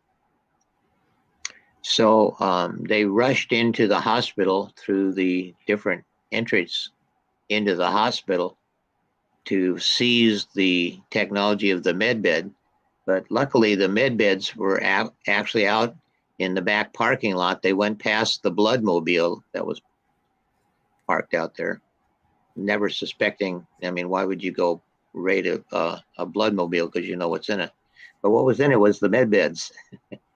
And so it slowly pulled away and went off into the sunset while they were searching through the hospital looking for the med beds. So I thought Thanks that for was very, very yeah. clever. Thanks for finding that and putting that up, Paul. That's a good thing there. That's the guy you were talking about, isn't it, Conrad? John Teeter? Or Titer? On Coast to Coast? Yeah, coast to coast, yeah. Yeah, it was Thursday, March 20th, 2008. Yeah, Chris Jacobs has been on Coast to Coast. Yeah. Oh, has he? Keith Roberts was on Coast to Coast. A lot of people have been on Coast to Coast. Yep, coasttocoastam.com. It's a little too small for my screen to read it, but yeah. Yeah, it'll come up full screen on the video when somebody's watching. We have a So little those bitty old window. those old archives are available for people to listen to, correct? Yeah, if you're a Coast insider, Right. See, you can go to our Right, one. which is 15 cents a day. Yeah, and it asks you to log in. So I already tried that. Alrighty, I then. used to be a Coast insider. Yeah, and then they also have like a dating service. And years and years ago, I joined that, and 2 or 3 people came out to meet me. The first 2 I couldn't stand. But anyway, they now I've always have. been leery of They're that reaching. sort of thing. They're reaching. Oh yeah. Spare me. But I think they're reaching 500,000 or something now. People that are in paranormal.com is the paranormal. And there's another one, conspiracydate.com. And now they have a special one for people that are incredibly old, senior. Well, wouldn't it be paranormal nice if dating or the something. med beds Anyway, do George age Norrie regression is. technology? Well, see, That's supposed to be the possible Navy's too. program is quite interesting because it's called 20 in return. So when you sign up for it, you do a 20-year term, but you don't come back and visit your family, for like days off or anything. You actually are off planet for 20 years. And then the last thing that happens to you in that program is they regress your body in age back to the age they took you. So if they took you, say, out of high school and you were 17, when they return you after 20 years, you're not 37, you're back to being 17. And then they give you pills and potions to take that help you forget about what happened over the last 20 years, so it's not bothersome. But can you imagine going back, rejoining your high school class when you're technically really 37 and going out on a date with some girl who's always been 17? It just seems like you would be babysitting. Really? But you do I your mean, family and so I, on, I when you come back and they age regress you, are you back with the same, as if no time had passed? Yeah, yeah. time See, what happens travel. is, Yeah. yeah, they take you like on a Friday, let's say, and you're gone. And when they regress you in time, you're put back the following day, looking like you were when they took you the day before. So you just That sort is of just reintegrate into mind-boggling your when you think same about family. it. Yeah, and you're That's kind of in a dither because they've given you all these chemicals which screw with your memory. So, that's unfortunate. but it That is an can't be good amazing for program. you. Now you also have the choice to re-up again for another 20 years or to be returned back to where they took you from. Well, if you don't I have mean, any memory of what it was like, I don't know that that would be fair. I mean, if you enjoyed yourself and knew it, that would be one thing. But if you didn't, that might be quite another. I don't know. I guess I'd have to a lot speak of to some people, people who experienced it.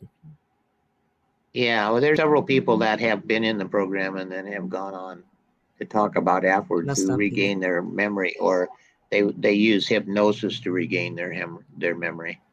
Hmm. So, Well, people even have done that in order to recall past lives as well. Um, hmm Not everybody just right. automatically remembers things. But anyway, it looks like Yeah, we're I, coming on. how Go ahead. much time, what do we, We're going on about an hour and 40 minutes almost. So and how long is the show? we're probably about where we like to start to bring it to a close, just Yeah, because it Okay, gets that's to all. be hard to upload and so on. catch a few Yeah, more topics, sure. take us back um, up to near the top of the hour. We've got about 14 minutes. Okay, we can just keep going Oh, then. okay. We'll make it You know, when a 2 hour I show. didn't, to answer your question, I didn't ask the question of what was my previous life or anything, but I guess it was rattling in my head because um, I was in the hospital for 4 days for a minor uh, procedure. And this one nurse I really felt a past bond with, but I couldn't really put my finger on it. It wasn't like I was trying to date the nurse or anything. Far be it for me to do that. But what happens is I couldn't quite put it in place, and so our next show that Friday that got out on a Wednesday, um, they answered the question. They said you already have the answer to your question. You don't have to ask to just go within.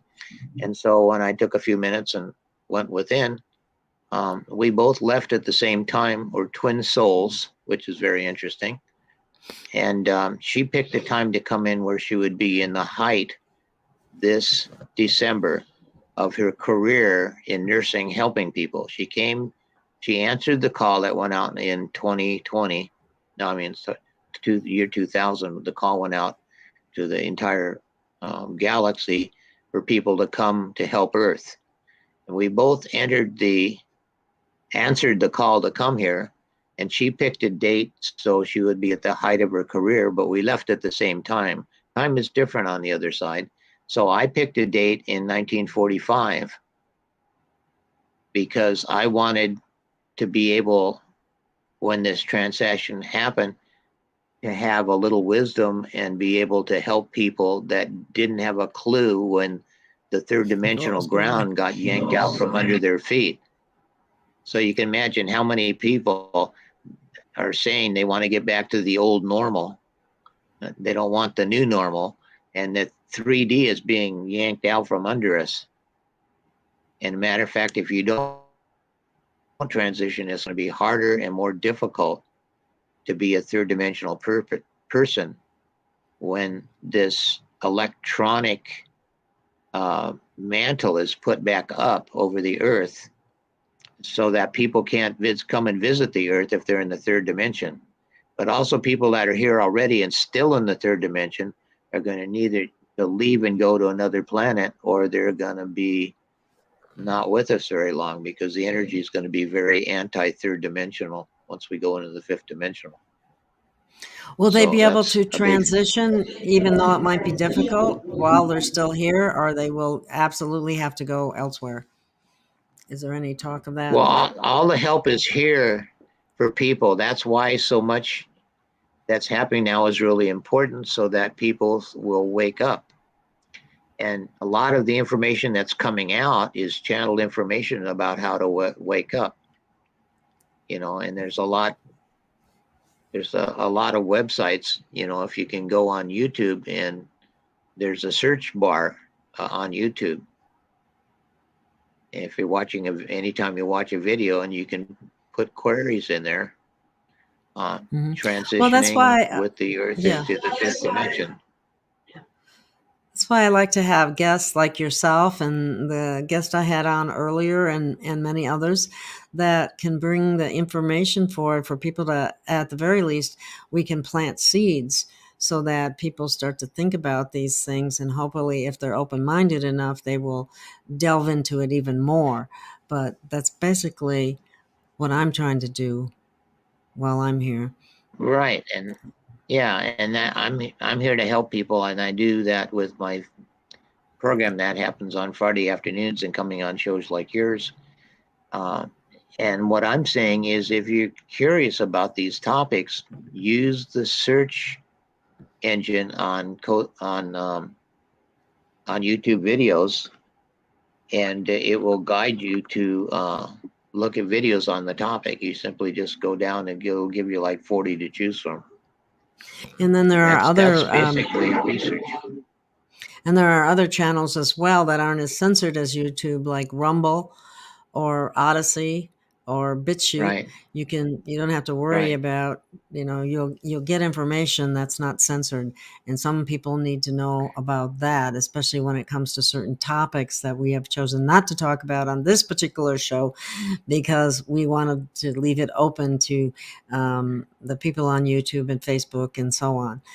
So we avoid certain topics that we know are hot buttons that get you taken down. Right. But two channels to go to are Higher Self. That's one. It talks about the higher self. And the other one that I would really recommend is DNA Awakening. So DNA. That one is. I've seen some. That is a good Awakening. one. Yeah. Yeah, that's actually most of my material comes from DNA Awakening. And it's a channel which helps you transition into the fifth dimension. They have little exercises you can do. They have other shows that they recommend, and all the information on DNA Awakening is a instruction book on how to move into the fifth dimension. I highly recommend it for anybody that wants to stay here and move into this wonderful space that we are creating this space together as a community.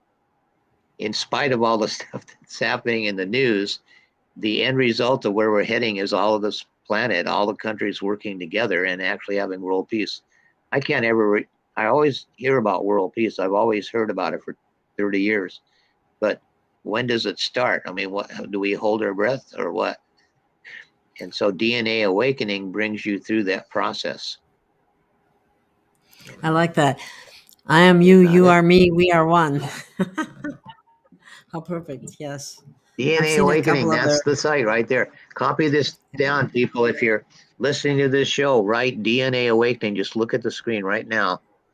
And it doesn't matter. Just what I always do is go to the second one is, see this little red line right below DNA Awakening?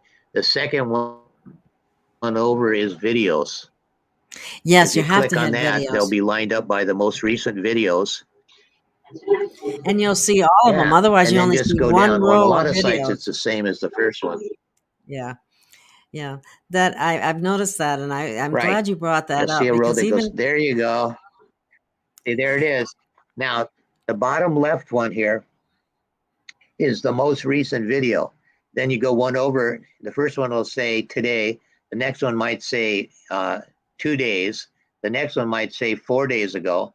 So you can, and then the title of each one of them are right in there, and the banner title are on the video.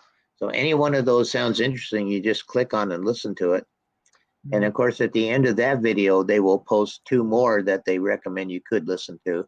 So you could keep going for a research stream for days. And I think it's much more interesting than Coast to Coast. Yes, and I'd Coast to like to Coast, mention good, too. really fabulous some nights. It depends on the guest on Coast to Coast. Some nights it's just riveting. Other nights, nah, maybe not so much. But their guest hosts are great.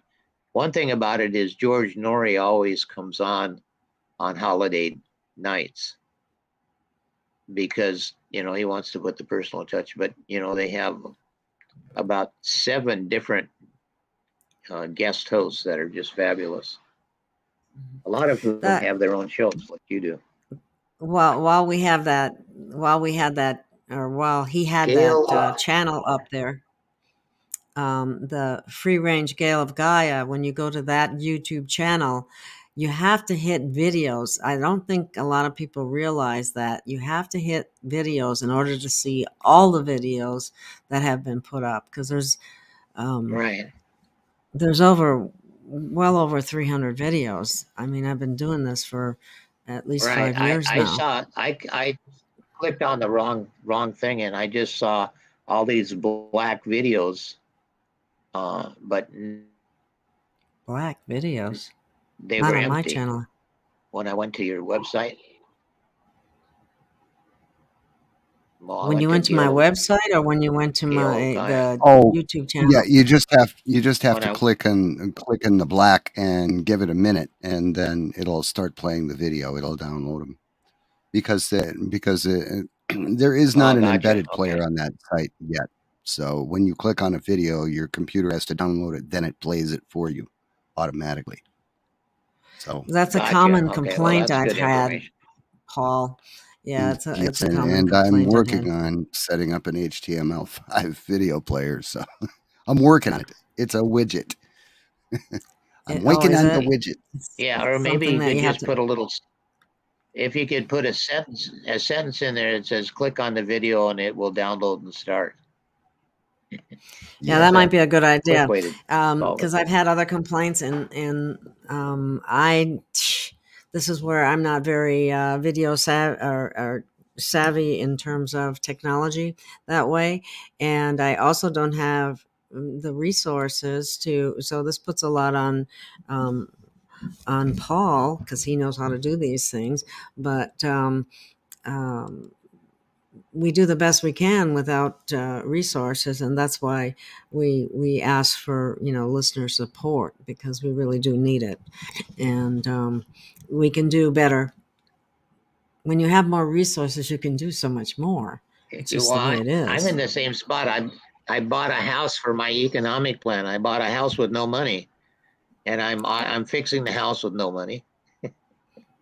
That's And pretty it's all amazing. working out. I just figured that yeah. Well, my theory is the universe will provide whatever I need. Everybody here that's listening needs to be confident of their ability to manifest whatever it is that they want, because the universe will do backflips, whatever it takes to get you what you want. You need to be clear on what you want, and then don't let anything sneak into your consciousness, like maybe I'm not good enough or whatever your mind comes up with. I think it's more like I can't afford and that. Yeah, I know, but that's actually not true. I mean, when it comes up, there's always ways to afford things. And one of the best ways to afford things is to network. I found out that a local organization here in Texas has gotten a $500 million grant, and they're looking for individuals to work with that are working on projects. So I'm going to go visit them and present my project. And I'm also joining the Chamber of Commerce, not as a business, as an individual business person, because it's half as expensive. And they will actually put out ads for your business. And the local university here, ASU here, San Antonio State, Angelo State University, ASU, has people here that will help you if you come with a business idea like your show here and you want to promote it. They will help you put together a program to help make that happen. So I think there's a lot of resource out there, and we just need to keep our eyes open for what it is. And if there's a university in your town, go see them. They're free to talk to the individuals in those universities. They're there to talk to people in the public. So I think that's a great resource people don't think about. Mm-hmm.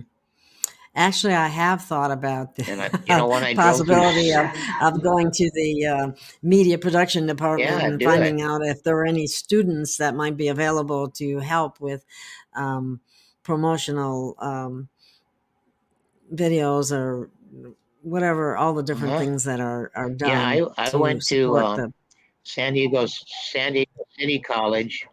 I took classes in teleproduction at San Diego City College. And I can't remember what I paid, but it was almost free. It was the class that are open to the general public. Seems like all colleges have some community classes, and those classes. I mean, it started out where you passed the microphone back and forth, but very quickly it got into decent production. And so it's all good background, especially promoting business. Get what's in Sedona? When I drove through Sedona coming here, I don't think they have a university that I'm aware of, but I haven't been here that long. But the state does somewhere. Oh yeah. Arizona State. There's a lot in Phoenix. There's a lot in Flagstaff. Or more in Flagstaff, right? But there's a couple. There is a place that says University of Sedona in Sedona that I've wondered about it. It looked. I don't know if it's. I think I looked at the program and it was kind of limited in terms of what it had to offer, but. I don't know. There's a lot of people here that are very capable. There are a lot of people here that are. There's so much resources there. I was going to say there's an awful lot of there's a lot of people in this town and community that are very capable of helping others too, and right. It's networking. It's where it's at. Yeah, it's gotta. Yeah, that's what you got to figure out where to network and who to network with and that kind of thing. Maybe get a sponsor or something like that. Yeah, it doesn't take too long. You just you know. Sometimes it's Sometimes it's not what you know; it's who you know. And there's a lot of money.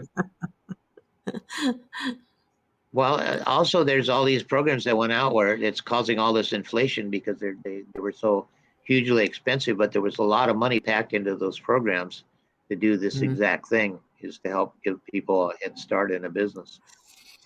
But now I know that here Airbnb has caused a lot of problems for housing in this area. A lot of problems. The rentals Airbnbs. And so on. And houses, yes, the prices have absolutely skyrocketed beyond reason. Same here. I mean, I bought a house for $19,000, and I can turn around, just really paint it and fix it up, and turn around and sell it for $200,000.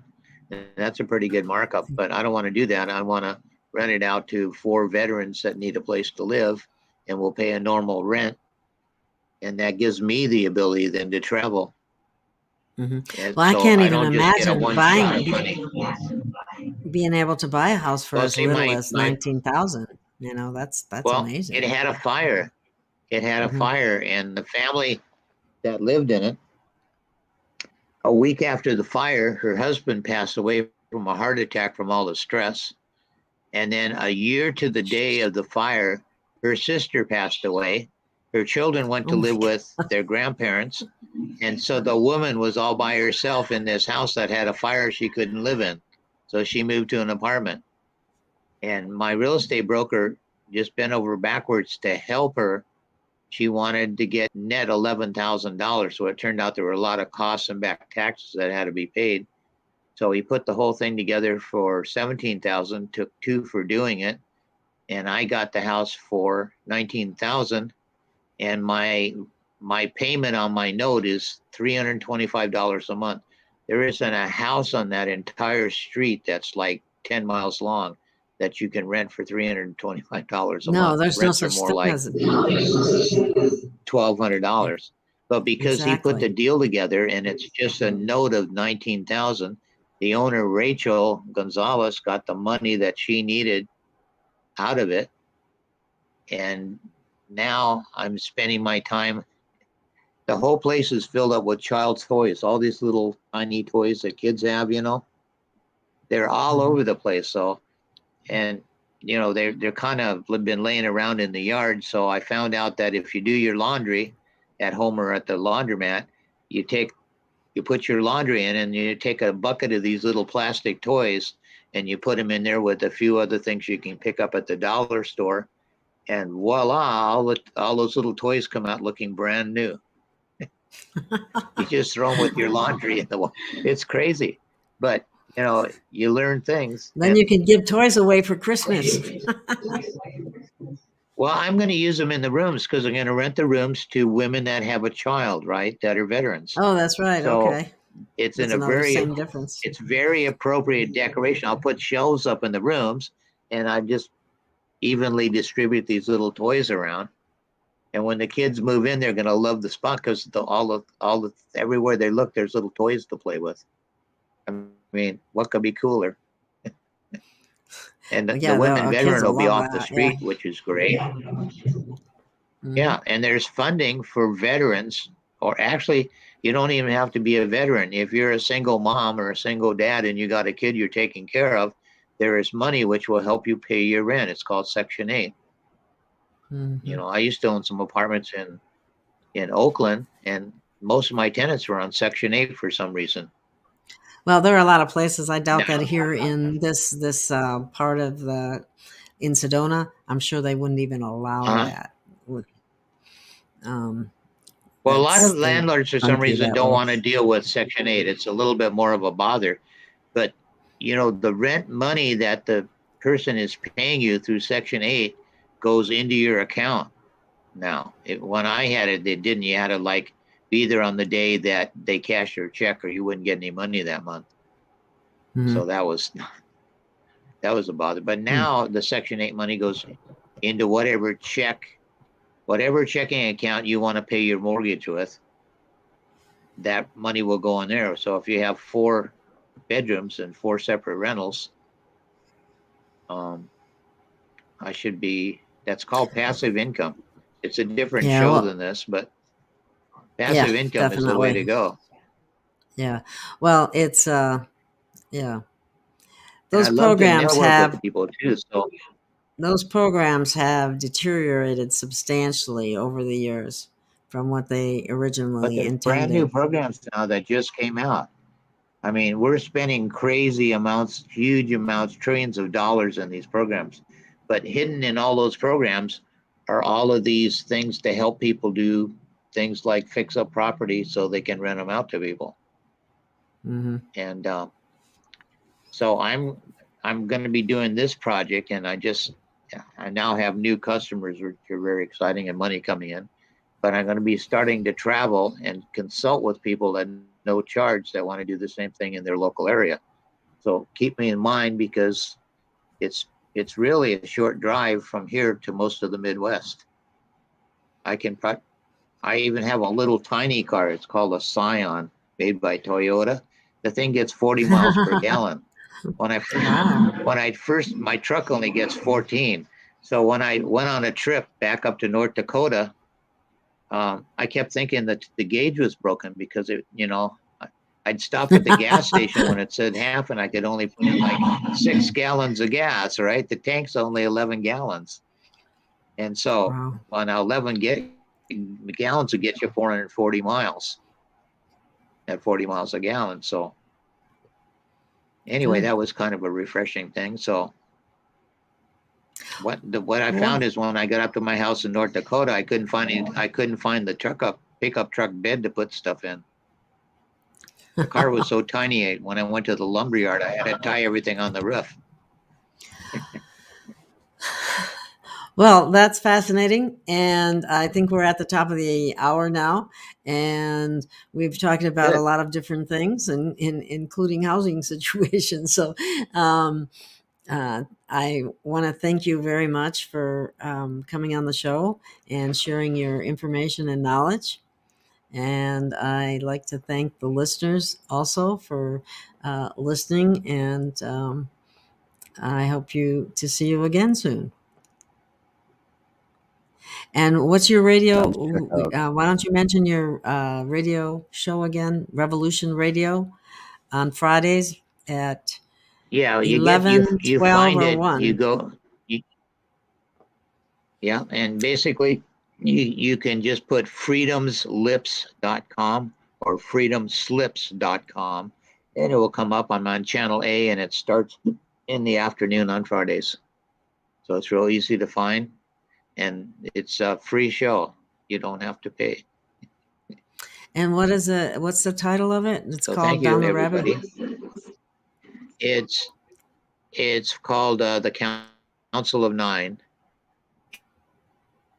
and Down the Rabbit Hole, with Viking is the name of the host. Okay. So Studio A in the afternoon on Fridays.